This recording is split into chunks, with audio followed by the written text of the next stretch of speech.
What's up, guys? Welcome to my review of the Dynamic Discs Suspect. Big thank you to Dynamic Discs for sponsoring this review.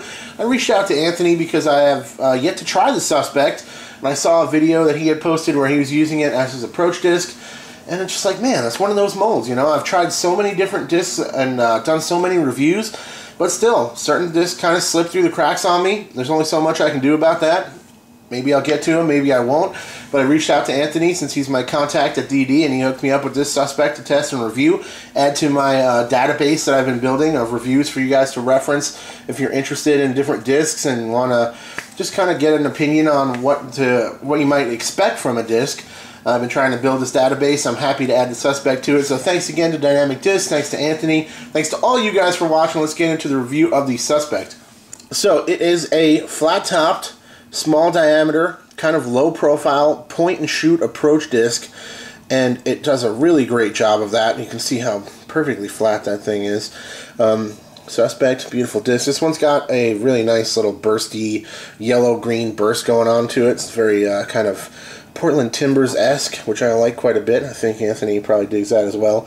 Speed 4, glide 3, 0 for turn, which is dead on, and the fade's a 3. I could say the fade is probably maybe more like a 2 from my testing, but it's extremely subjective between a 2 and a 3, so really not that big of a deal either way. So you can see it's considered a mid-range, overstable mid-range, but it's really, you could call it a putter, you could call it a mid-range. It's right in between. There's very few discs that are speed 4. Most putters are a 2 or a 3.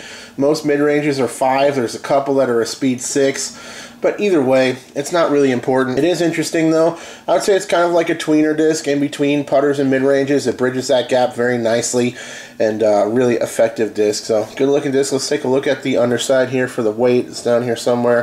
168 grams, which is actually a little bit lighter than I generally like for approach discs, but it really didn't bother the flight at all. I really didn't even notice it.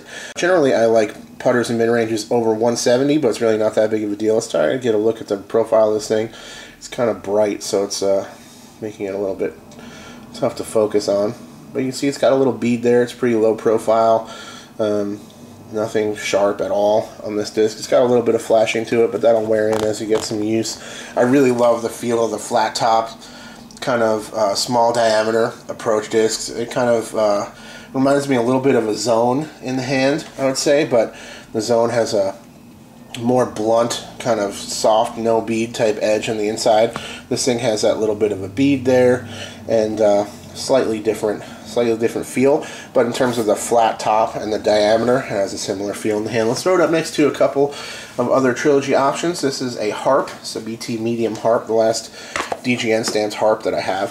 So you can see the Harp is relatively similar in the way it's designed, but it's just bigger. It's deeper, it's slightly larger diameter, it's slower, and it's more overstable, I'd say, as well, for sure. Bigger bead. It's kind of like an enlarged version, though. When you look at it side by side, they're ultimately pretty similar. You know, bored flat across the top as well, and ultimately somewhat similar in design. This is a Caltrup, which is similar in terms of its roll, but quite different in terms of the design. Much deeper, much more rounded. It's a lot slower, less glide. It also has the thumb track there. It's not perfectly flat, but it's pretty flat. But I have a soft Caltrup in the bag that I tested alongside the Suspect, so I figured I'd put it up next to that just to get an idea of it. The Lucid plastic is tremendous. It's one of my favorite plastic types on the market, for sure.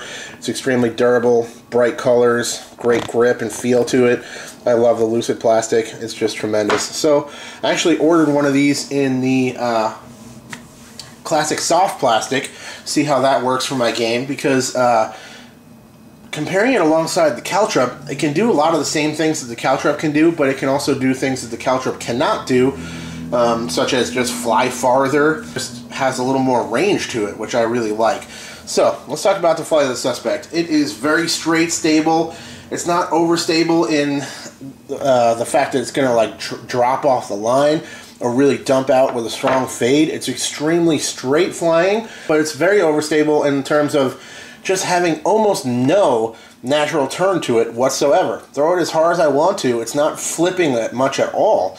It's really just holding those angles. So pulled over on Anheuser, it would slowly work its way back out, maintain a very straight line overall, but it will flex, stretch a little extra distance that way for me and my power. Down on a hyzer, it'll hold that beautifully. It won't really flip up, so it's not a hyzer flip disc. But if I want to throw it straight, throw it flat and straight, good power on it, and it will just hold dead straight down the line with a little hookup at the end of the flight.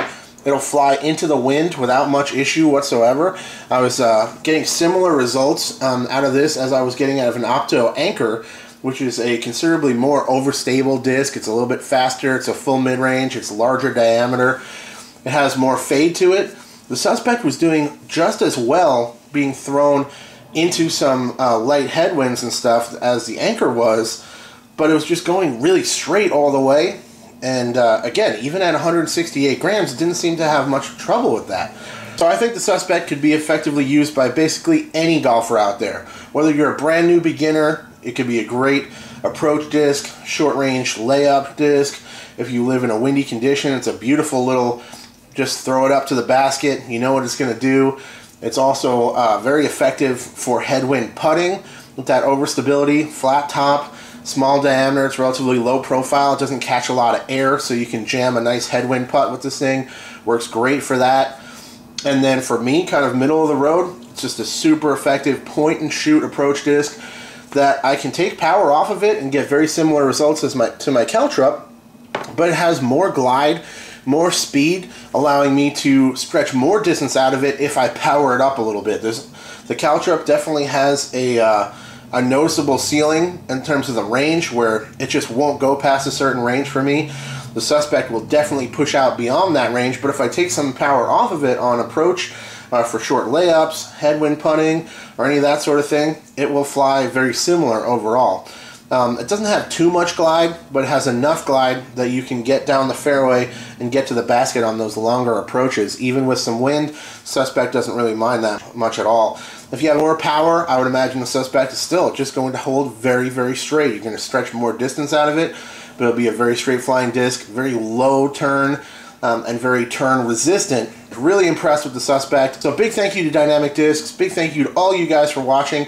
I'll check you very soon, and cheers.